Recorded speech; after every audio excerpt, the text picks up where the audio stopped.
তুমি আমাকে কাদের হাতে ন্যস্ত করলা? ইলা আদুইন বাঈদিন ইয়াতাহাজ্জামুনি, আমাকে ঘর থেকে এত দূরে এনে, সে মক্কা থেকে কত দূরে, আমাকে ঘর থেকে এত দূরে নিয়ে এসে আল্লাহ তুমি তোমার শত্রুদের হাতে আমাকে ন্যস্ত করলা। ইয়াতাহাজ্জামুনি, যারা চতুর্দিক থেকে আমাকে পাথর মারতেছে। কি আবেগ দোয়ার মধ্যে,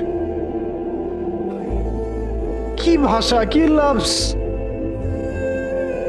ইলা আদুইন বাঈদিন ইয়াতাহাজ্জামুনি, তুমি আমাকে আল্লাহ ঘর থেকে বের করে এত দূরে নিয়ে আসলা, শত্রুদের হাতে সোপর্দ করলা, তারা আমাকে চতুর্দিক থেকে পাথর মারতেছে।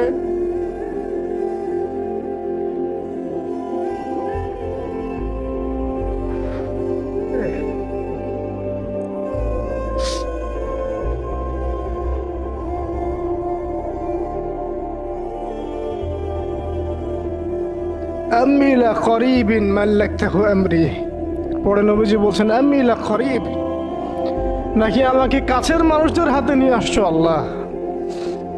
আল্লাহ তুমি কি আমাকে কাছের মানুষদের হাতে উঠাই দিছ? মাল্লাকতাহু আমরি, যারা আমার ভালো মন্দের কাজের মালিক হয়ে গেছে। এইভাবে দোয়া করতে লাগলেন নবী সাল্লাল্লাহু আলাইহি ওয়াসাল্লাম। যায়েদ বিন হারিস রাদিয়াল্লাহু আনহু শামিল আছেন এখানে। তারপরে নবীজি বলছেন ইল্লাম তাকুন সাখিতুন আলাই ফালা উবালি, আল্লাহ এত কিছুর পরও যদি তুমি আমার প্রতি অসন্তুষ্ট না হও, আমার কিছুই যায় আসে না। আল্লাহ এত কিছু হয়ে গেল, এরপরে যদি তুমি আমার উপর অসন্তুষ্ট না হও, অন্তত আমার কিছুই যায় আসে না। আলহামদুলিল্লাহ, ইল্লাম তাকুন সাখিতুন আলাই ফালা উবালি, তুমি যদি আমার উপর আল্লাহ অসন্তুষ্ট না হও, তোমার কাছে আমি ঠিক থাকতে পারি, তোমার কাছে আমার অবস্থান ঠিক থাকে আল্লাহ, ফালা উবালি, আমি এসবের কোনো কিছুর পরোয়া করি না। কিভাবে বুঝবেন এই ভাষার শব্দগুলো?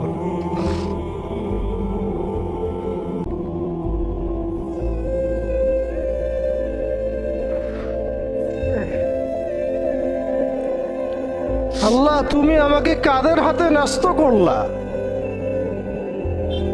ইলা আদুইন বাঈদিন ইয়াতাহাজ্জামুনি, আমাকে ঘর থেকে এত দূরে এনে, সে মক্কা থেকে কত দূরে, আমাকে ঘর থেকে এত দূরে নিয়ে এসে